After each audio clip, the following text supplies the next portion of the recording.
This is a laser bow test of a 2015 Hoyt Nitrium 30.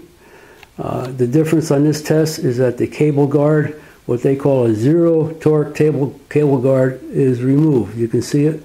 It's just hanging there. It's not influencing the bow one way or the other. So this bow is currently at brace height. We're gonna take a look at the chart at the string, and you're going to see that the laser is bisecting the string. So now we're going to start drawing this bow to full draw.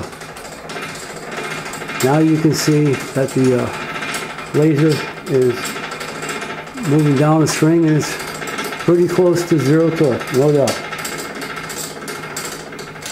Really good.